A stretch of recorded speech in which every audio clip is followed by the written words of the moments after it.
Welcome to Life in Accounting, the Where Accountants Go podcast. Life in Accounting is the podcast for everyday heroes like you working in the accounting profession. Are you ready to hear from accounting influencers, thought leaders, visionaries, and other professionals leading change in the accounting world? Then stay tuned for Mark Goldman, a CPA, the owner of Where Accountants Go, and your host. Welcome to Life in Accounting.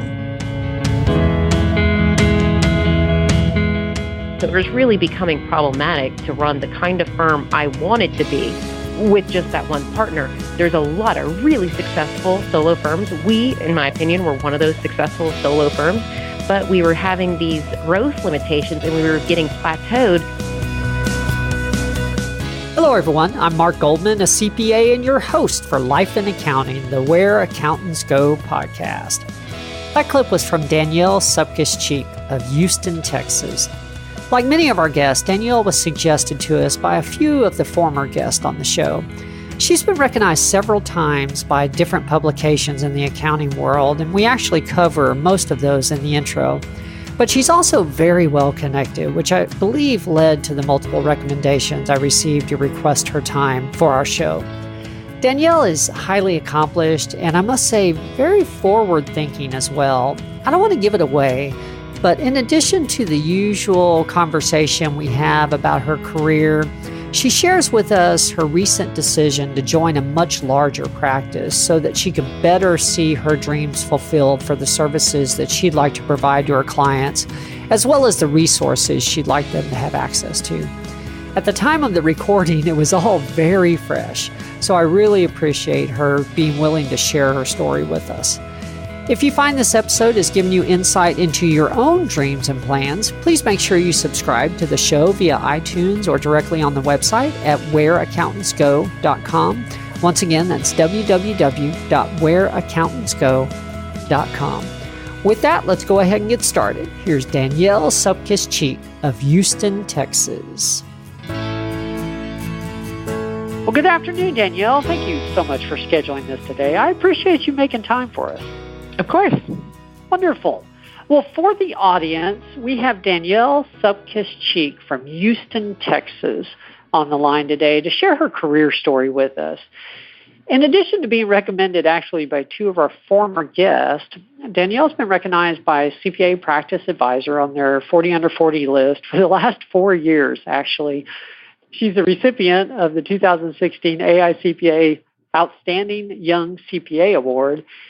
And she was also named to 2 years' list for the most powerful women in accounting by CPA Practice Advisors. So that's an interesting mix.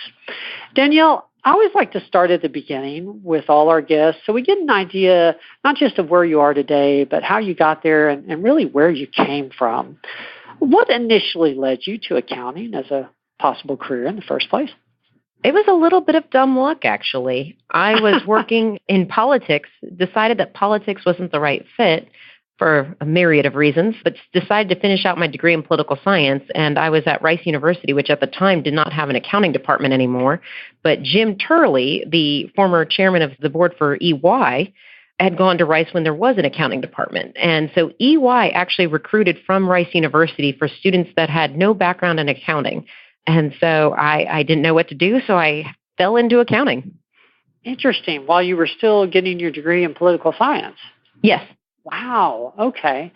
Yeah, I'm glad you brought that up because I had noticed that. I wanted to ask you about that. What interested you in political science in the first place? Did you have aspirations of going into politics, or what were you doing exactly?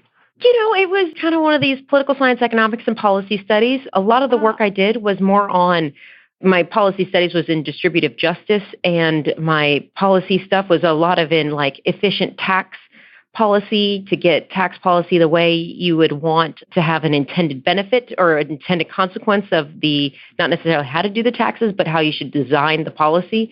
And so that kind of information I thought was really interesting. I loved the economics in determining utility and trying to predict outcomes, game theory. I found it very intellectually stimulating. Okay. Okay. So there was a little bit of economics and accounting, tax in there originally as well. But not tax preparation or accounting in the purest sense, but in the theory of the policies that relate to it. Okay. I love that in the purest sense. That's a good point. So you went to EY as your first position out of college, or was that an internship? I did. Okay. Yeah. We didn't do an internship because I had no background in accounting. When I was hired by EY, it would have been pretty hard to actually do an internship because I would have not known what to do at all. I had one accounting class when I started. Wow. What did you start out doing at EY? They actually had a program at the time where they would send students off to get masters in accountancy that had no background in accounting. There was a time when there was a shortage of accountants, and so they went after trying to find non-traditionally trained accountants, which is a thought process I've actually carried forward and hired staff before that have non-traditional backgrounds as well. Interesting. While you were going to school, did you work in audit or tax or? I was in audit. It was a 2-summer program. The first summer you didn't have any client responsibilities. The second summer you're not, quote, supposed to have a lot of client responsibilities, but you have what you have. Okay. So you're effectively sort of working part-time at the same time going to school with EY? Okay. Interesting. Mm-hmm. How long were you with EY? Only about just shy of 4 years, I think it was. Okay. Did you have a specialty while you were there? Or? I was mainly in the health sciences and did IBNR testing for Medicare Advantage companies. So really specialized. Well, you learned it from the ground up. So yeah. You're the first political science major we've had on the show that. Oh, really? Yes. This is a unique story for sure. So what did you do after EY? I actually went to an IT company and did project management for custom software development. Okay. How did you? So a really logical leap right there. As most of your seniors know, seniors on your listening in, when you're running a job, you're pretty much acting like a project manager. I really enjoyed that project management aspect. I had somebody that I knew that they owned a company. They were a Rice connection. They really pursued me very hard to try to get me to come on to their company to run projects for them because they knew I was good at that component of it. I didn't have the IT background that the rest of the team did, but the project management piece of it made sense and worked out, and I learned some IT along the way. I can't code, but I can at least figure it out along the way and figure out what our conversation about is and be able to follow the logic, which has actually become a very useful skill set when I had my own firm and when I'm talking to clients and having a just general understanding of how network architecture works, as well as how software databases are structured and how to design queries, even though I can't personally write the query. Understanding how it works makes a whole world of difference. Okay. Yeah, that liaison kind of position is very important. That's interesting. People generally get the best jobs through connections as opposed to the whole advertising route and that kind of thing. So you went into audit without any prior, accounting background. Then you went into IT with no prior IT background. Yep. Just a set of skills, though, that carried over very well. How long were you with the IT company, or I guess in the project management space? So with the IT company, it was less than a year. The economy turned while we were there. Small business. I noticed that the company was not doing well.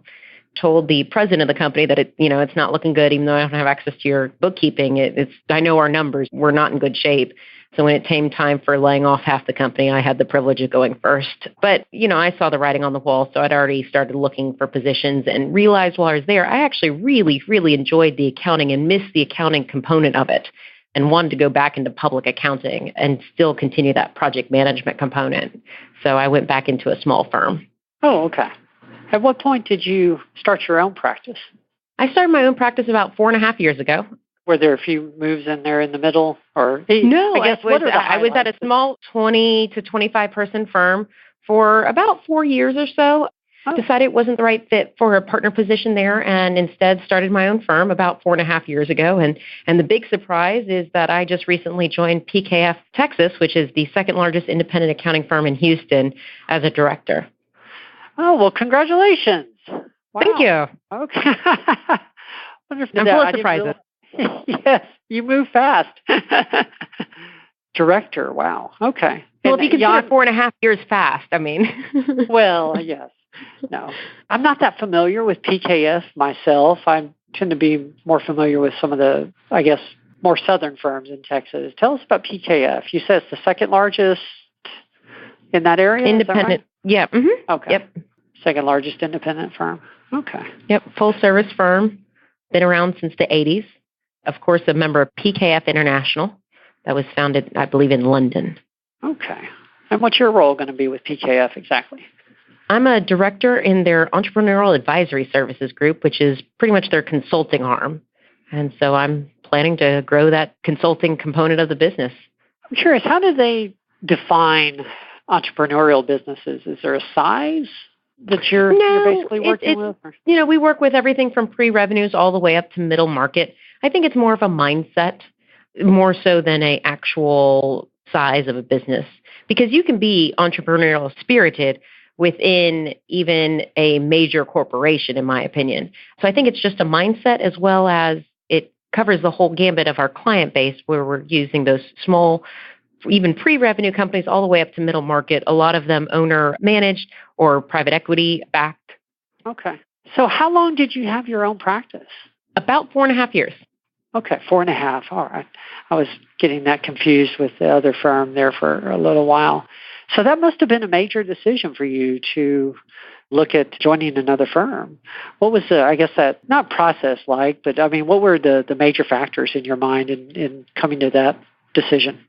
So one of the things that has been a struggle since I started my own firm was practice continuation. As a solo firm with only one partner, and we didn't have a tax department when we started, my background wasn't in tax. So we really focused on being a forensics, attest, and consulting practice. And it's really hard to run one of those practices at that size and a solo size. I ended up having 3 staff with me as well, but it's still hard to run that. And I was always worried of, what if something happens to me? What happens to everyone around me if something happens to me? The clients are not well served. The staff potentially could lose their jobs. And there was always this underlying fear of practice continuation. And my attorney, I'd been working with him for a while on trying to find and identify another firm that would, a lot of the smaller firms, what they'll do is they'll do handshake deals between other firms of, if something happens to me, you'll step in, run my firm, and vice versa. Well, I wasn't able to identify another firm that was like mine, that my size point, that we could do this handshake deal. Everybody else had other partners. And we looked for other partners and we couldn't find the right fit. And we just kept looking and looking and looking. We looked at some small acquisitions. Nothing was the right fit. And my attorney was the one that recommended, well, if you can't look sideways and you can't see anything down, you're going to have to look up if you want to solve this problem. So we kind of started testing waters. I'd actually met the managing director, Kenneth, of PKF several years ago, actually right after I first started my firm, at a networking event. And they had always been a very friendly firm with me, very kind to me, treated me like a professional. And it was the right fit, right time, right firm, right fit. Wonderful. I'm curious, do you have any advice or thoughts for other practices going through that same situation where they're seeing a practice continuation issue, small practices, other than obviously have one? I was going to say my advice is probably have something. Most firms don't have anything. For us, we put stuff in place, but we couldn't put it in place the same way I wanted to. So we had a backup plan, and everybody had a copy of the backup plan, but it wasn't, in my opinion, good enough. And it wasn't good enough to protect my clients, and it wasn't good enough to protect my family and my staff.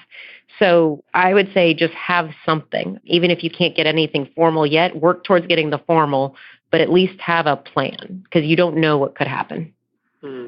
You are very forward-thinking, because I think most individuals at the 4.5-year mark, 4-year mark of having their own practice, they're probably just happy if they're making a living and they have some smoothness to their schedule. That it's my not schedule has never been smooth. The nature of our work is not a sit behind a desk smooth schedule. It's a go, go, go pace. It's interesting you were working with an attorney for that as well. Maybe that's common and I just don't know it. Was that specifically the reason for the arrangement, to help you locate a plan, a continuation plan? So my attorney is Frank McElroy, actually, and he is the go-to CPA lawyer in town. Like he only represents CPAs. So he's very familiar with everything that needs to happen. We were actually at one point waiting for the state board to vote on some rules about residence managers because we thought we would be able to use that path. And so I'd been working with him very closely on trying to make sure we had a plan in place. He didn't act as like exactly a matchmaker, but he knows every firm in town. So that wasn't the role. Actually, I'm conflicted out of my attorney because he's also an attorney for every CPA firm in town on this transition. So it wasn't the attorney that was brokering a deal at all. It was mainly he was trying to help me on the practice continuation component because he saw the risk as well for me. And this is one of the areas I've been concerned about for a long time, and especially doing audit work. We had to send our audits out for an EQCR review every single time because we didn't have a second partner review. And so for our insurance purposes, we had to have a second partner review. That means we have to send it outside the firm. So it was really becoming problematic to run the kind of firm I wanted to be with just that one partner. There's a lot of really successful solo firms. We, in my opinion, were one of those successful solo firms, but we were having these growth limitations and we were getting plateaued because we couldn't get past these certain hurdles, for lack of a better word, on how to handle this particular situation. You know, we'd sometimes not be able to win very large engagements because we couldn't scale up fast enough. And I value my staff so greatly that I would have a huge problem of ramping up staff and then terminating everybody after we had the project wrap up. Like, that's not the type of business I wanted to be in, like how I wanted to run my firm. So every time we'd win a big project, I'd have to ramp up, and then we'd have to find the work to fill and the backfill the non-recurring work with recurring work. And so the image of the firm started to get back to a more traditional solo practitioner image of a firm, whereas I wanted to be this really cool consulting forensics type of firm, which it was, but we didn't have necessarily the capacity on the resources to be able to really win the cool projects. We won a lot of cool projects, don't get me wrong, but we wanted to do even more of that work. You made a very proactive decision for really what's best for your team and your clients and what's best for your own peace of mind regarding the work you want to go after. That's very commendable. That's very impressive. It really is. Well, and the team came with me, so nobody lost their job out of this. Oh, that's awesome. Wow. Yeah. That was the one deal breaker I went to every firm with that I talked to, and I said nobody loses their job. Okay. Now, this is too early to be asking this probably, but what are your hopes for, or dreams, if you will, about how your roles will continue to develop? If you think 2 or 3 years down the line, 4 years down the line in the role you're in now, or or with PKF, what do you see, or what do you want to see? I think I just want to see the growth in the consulting practice and really help service the clients in whatever it is that we're consulting on, either better understand their own individual business. That's a really big value that we had at our old firm that we're bringing with us and that PKF shares as well, is that clients that actually understand what's going on with their business can make well-informed decisions, because the relevance of accounting is actually how good of information and useful information you can get out of your books and records. So having clients that can actually make useful information with whatever resources we're providing them or services we're providing them is really the end goal. And being able to grow that to do a myriad of different types of services for them, I think is really what I want to see have happen. And it already happens here. That's very obvious to me after even just my very little time here. But I of course, want to grow the department and be able to do that for even more clients. Okay. And there again, this is my ignorance, but Director of Entrepreneurial Services, is that just for the Houston market, or do you have a wider area of responsibility, or how does that work? So we're based in Houston. Of course, we have clients outside the Houston metro. Particularly, Houston has a lot of international inbound and outbound companies and individuals. So while we have a local Houston office, we have an international footprint, as well as because we're a member of PKF International. So we have the ability to service clients that are completely international, but of course we have just the one office of the independent firm in Houston. Okay. One of the things I was really impressed with as a business owner myself, you've been widely recognized, if you will, in the press, so to speak. The accounting press, though. Well, the accounting press, but I think one of them was the Houston Business Journal as well. And yeah. Is there anything that, there again, from the manager, business owner kind of perspective, anything you could put your finger on that has just worked well for you in that area? How have you gotten this recognition over the years? Because people are finding you. That's a hard question. I mean, I will say, as when I was a solo firm owner, you have a limited budget to work with, and you need to make a name for yourself, because in the CPA world, you're selling a service. You're selling your brand name. And so we worked to build up my brand. And so hopefully that means I was successful at it. I guess I can't be my own judge of that. That'd be a little bit of a conflict. Okay. Well, I just had to ask because, it's one thing to be on one list, but then repeatedly, and like I said, I know something was in the Houston Business Journal at one point, and getting good press is hard. So one of the things that I do is a lot of community service that's related to accounting or tangentially related to accounting, because I think financial literacy is extremely important. And I think the world would be a better place with a touch more financial literacy throughout the board. I think most people are afraid of the numbers because there's such a taboo about talking about money. And that means people are making uninformed decisions and not running the numbers. They might have a gut feeling about the way something should be, but without running the numbers, you need to check your gut on those kinds of things, is my personal opinion. And so because we've done so much volunteer work in that, and then as well as in the stuff like AICPA, which that really benefits me quite a bit, because as a small firm, when I was at a small firm, staying up with all the accounting standards and having access to some of the top minds is really hard as a solo firm. I mean, it's really hard at a big firm, let alone our little old firm. And so doing a lot of that work actually kept me very much in touch with what's going on in the profession, kept me up on standards, kept me up and current.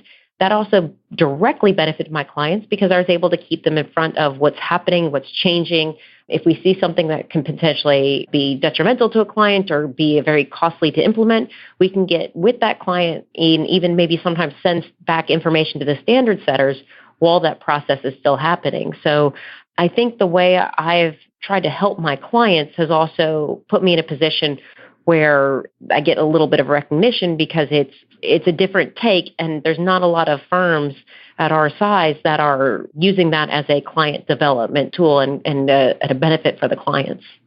Okay. Well, thank you. I know that we have some solo entrepreneurs that listen to the show because they've been guests on the show, and I know that's a challenge for some. So thank you for sharing that. Now, that work that you do with financial literacy, is that through the CPA Society there in Houston? Do they have There's a group in Houston called the Women's Resource of Greater Houston that it's kind of like it provides trainers directly to other organizations that host financial literacy courses.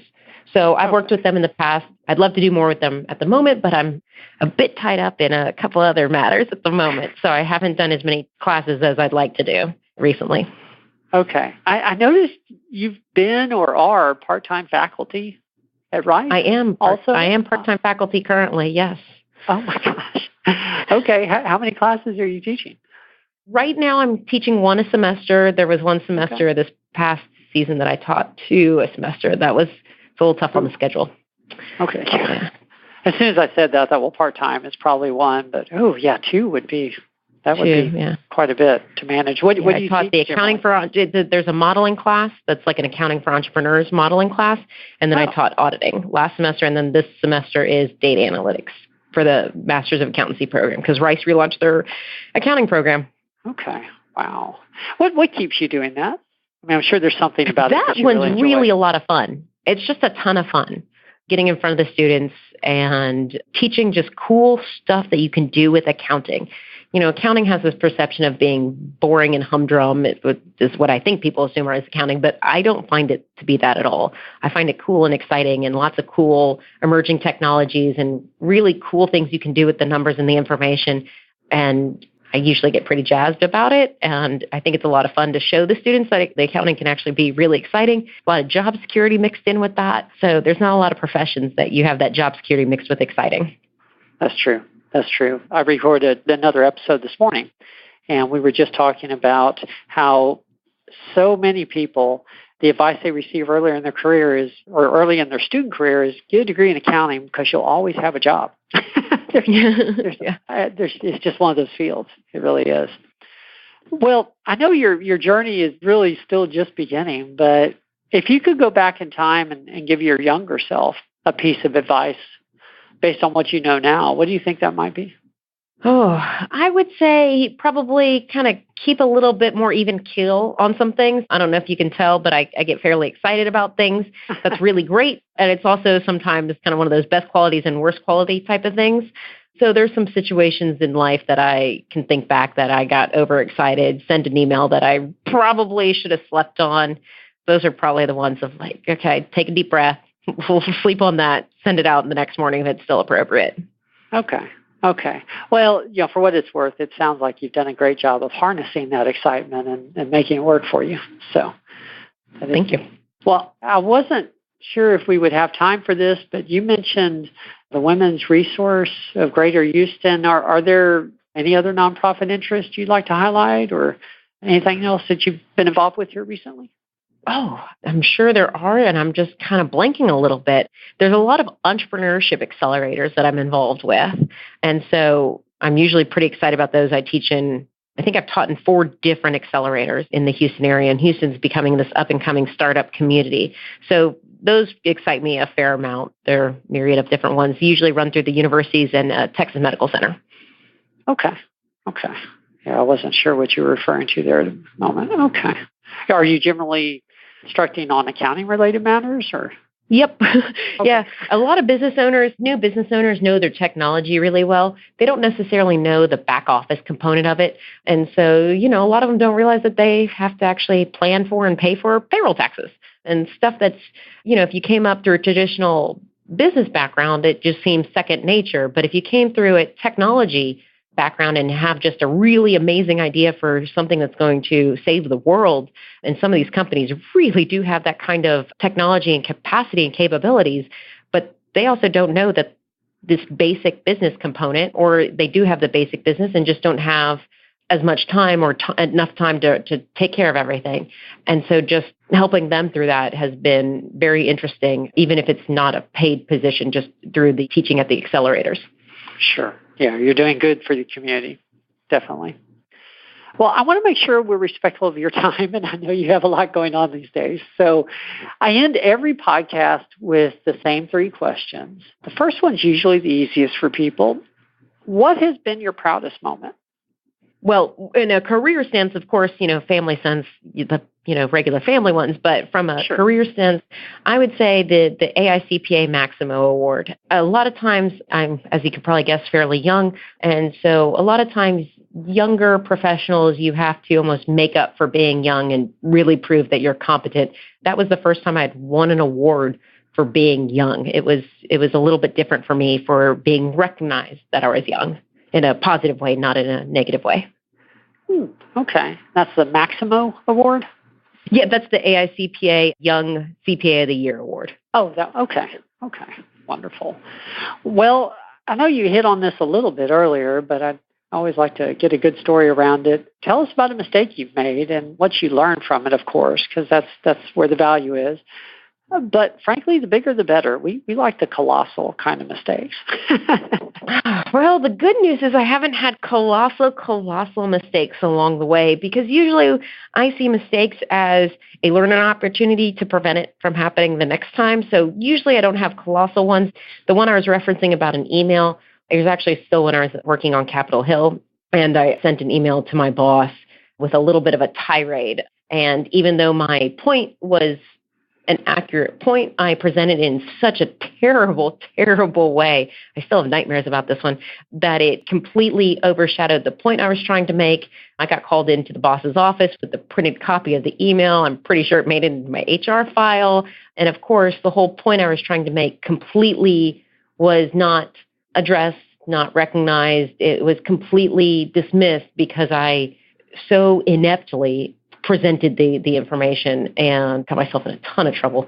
So I think I learned there that it's all about how you present the information. You could have something really constructive to say, but if you say it in a really negative way, it doesn't matter. You're not getting heard on that one. So, and I once hit reply to an email that I thought I forwarded, but luckily I didn't say anything bad in that. That was just more of, does this person sound really angry? And turns out they go, yeah, I'm really angry. And it's like, ooh.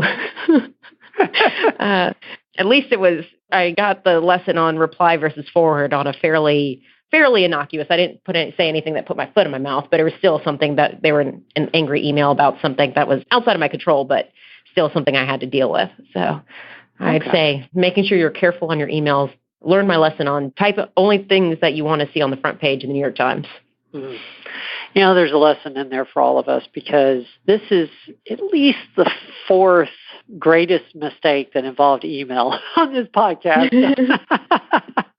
It's pretty common. Well, I'm very lucky that that's probably one of my greatest mistakes. I could have far, far, far worse. That's true. Well, last question, and then we will close it down. What is the best piece of advice that you've ever received? Actually, when I went off to college, my mom said, I don't care what you major in, just take one accounting class because you'll need it no matter what you do. And lo and behold. Wow. Yeah. Cheers to Mom. Yeah. That was very insightful. Well, thank you again so much for your time. I know it obviously is a busy season for you, so I really appreciate you taking the time to come on the show, even with all the changes going on. Thank you very much, Danielle. Of course. Well, for our audience, this has been another episode of Life in Accounting, the Where Accountants Go podcast. If you haven't yet visited our home website, please do so. You can find that at www.whereaccountantsgo.com. We'll have the show notes for this episode, plus we have all our other episodes, of course, as well. On that note, Danielle, do you have any final thoughts you'd like to leave the audience with? No, thank you for having me, and it's been a pleasure. Hopefully you enjoy accounting. Wonderful. Well, thank you to the audience. We'll see everybody next week. There's more to come.